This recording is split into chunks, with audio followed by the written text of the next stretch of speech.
Hello students, once again welcome back to my channel.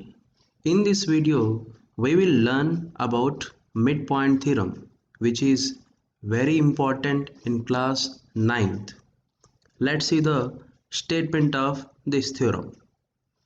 A line segment drawn through the midpoints of any two sides of a triangle is parallel to third side and equals to half of it.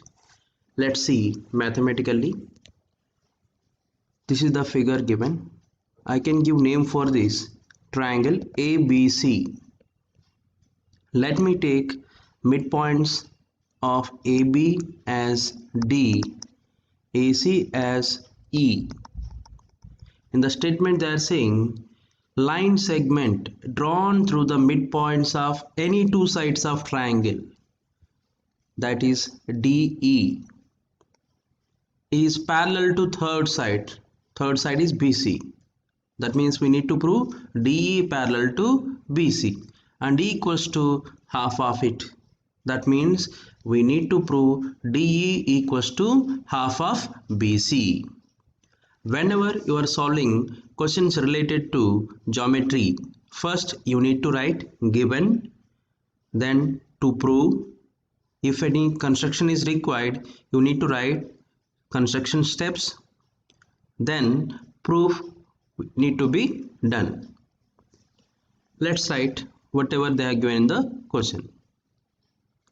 Given D and E are midpoints of AB and AC respectively.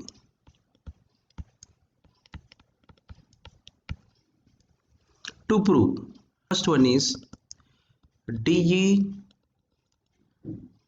parallel to BC, and second thing is DE equals to half of BC. Construction. If you want to prove this theorem, we need little bit construction. Let us see what is that. First we need to extend DE to F such that CF must be parallel to AB. Let me write the steps of construction. Extend DE to F such that CF parallel to AB. This is what construction we did here. Here we need to prove DE parallel to BC and DE equals to half of BC. Firstly, we need to prove AED congruent to CEF. In triangle AED and in triangle CEF,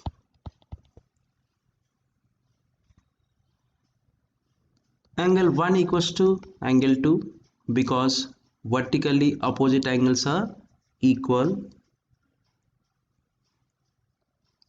Angle 3 equals to angle 4 because alternative interior angles are equal. In construction we have taken CF parallel to AB.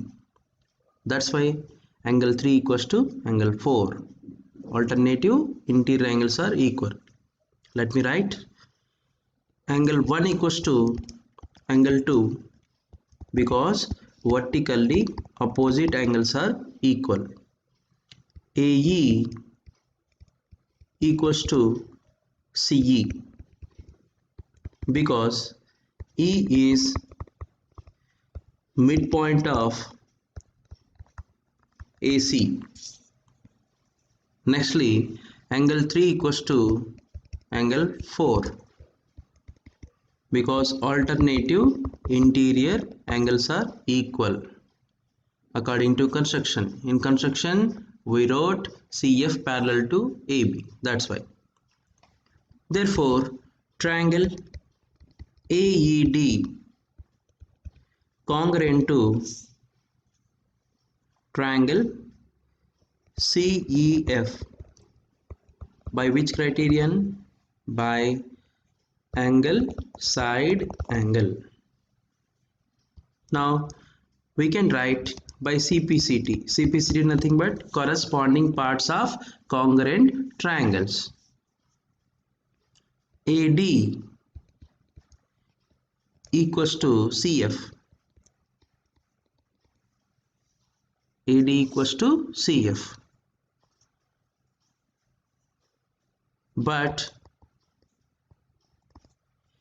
AD equals to BD. Why AD equals to BD? Because D is midpoint of AB. Because D is midpoint of AB. Now from 1 and 2 we can write CF equals to BD. CF equals to BD. CF parallel to AB by construction. Similarly, CF is parallel to BD also. So I can write CF parallel to BD also. Therefore, one pair of opposite sides are equal and parallel in BCFD quadrilateral. BCFD quadrilateral. So BCFD is a parallelogram. Therefore, one pair of opposite sides are equal and parallel in BCFD. So BCFD is a parallelogram. As we know that in parallelogram, opposite sides are equal and parallel. So I am writing here DF equal to BC and DF parallel to BC. Let me write DF parallel to BC and DF equals to BC. If DF is parallel to BC, obviously DE parallel to BC also. That's why I am writing here DE parallel to BC also. Now we already proved triangle AED congruent to triangle CEF. Proved above. So by CPCT is nothing but corresponding parts of congruent triangles. We can write ED equal to EF. ED equals to EF. That means DF equals to 2 times of ED or DE. That's why I am writing here DF nothing but 2 times of DE. You can see here I proved DF equals to 2 times of D. That's why I wrote here 2 times of D. 2 times of DE equals to BC. That implies DE is equals to half of BC. Hence proved.